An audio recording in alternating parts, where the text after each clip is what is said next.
am here with the entire creative team of the spectacularly selling Darkwing Duck from Boom Studios. I have Mr. Tad Stones, Mr. Ian Brill, and Mr. James Silvani. Guys, how has Long Beach been doing for you so far? It's been all right. You know, we just had a few signings, and we have 2 more on Sunday, and it's always great to meet fans. And I feel very humbled next to James and Tad and Amy Meberson as they do sketches. And you know, sometimes I can write a joke on the margins, but these guys are amazing. So watching those guys work is fantastic. Now, James, how many sketches have you been doing so far? Do you really want to know? Do you keep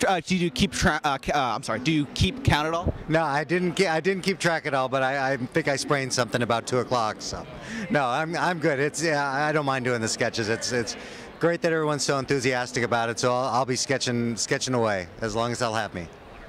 Now, Tad, you are the original terror that flaps in the night. Yeah. Do you feel like pictures to prove it? Do you feel? I actually had my mom one year make me a superhero costume out of pajamas with like this black symbol on it and a cape and a hood and all that. Way older than I should have been to have her do that. And we took one Polaroid picture of me like out in the front yard in the night. And I almost had my friends in the neighborhood convinced there was a mass terror, but I believe that was the only time I put that on. But yes, I am the original mass terror. That's how it works. My question to you is, does it make you, like, how much joy does it fill you with just to know that this series has brought a new generation of fans to know who Darkwing Duck is? Well, actually, most of the people we find at the Long Beach have been the original fans. They're people who watched it as they were growing up. Some of them have kids and want to buy the books for them. But they're saying like, oh, I watch this show every day. This is great. I love this show and Rescue Rangers, and they love seeing it back in print because other than the odd rerun now and then, it's like you don't get to see the adventures, and these are brand new adventures, and they brought them up a level to make them right for comics now, so it's real cool. So, but there's some kids in here, but I'd say mostly it's the old fans now returning in their 20s and 30s. The more fans, the better, Yeah, exactly. Now, Ian, how much research went into did you watch every single Darkwing Duck episode when approaching it, like with the story?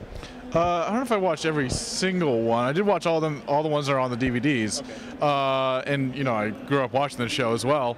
And it was just fantastic to watch those shows again, get the voices of those characters, hopefully get them down onto the page once I watch it. I still refer to those shows when writing scripts now. It never ends.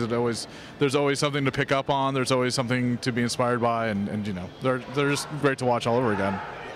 And now, James, with all these all the returning villains, do you have a favorite villain that you just love to take your time with punching out every little detail?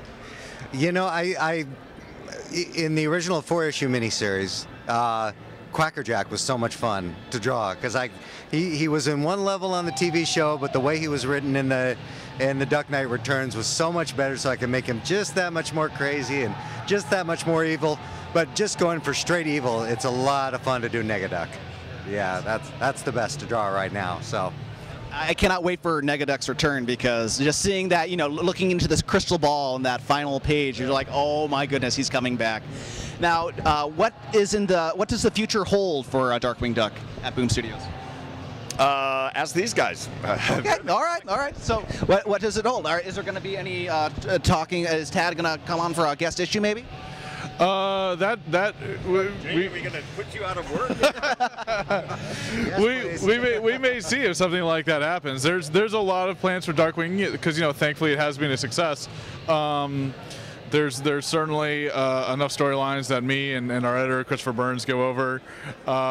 We've got there's definitely going to be a lot of stories there. I mean, for characters like these, there's a million stories you can tell. So we're not going to run out of. We're not going to run out of situations anytime soon.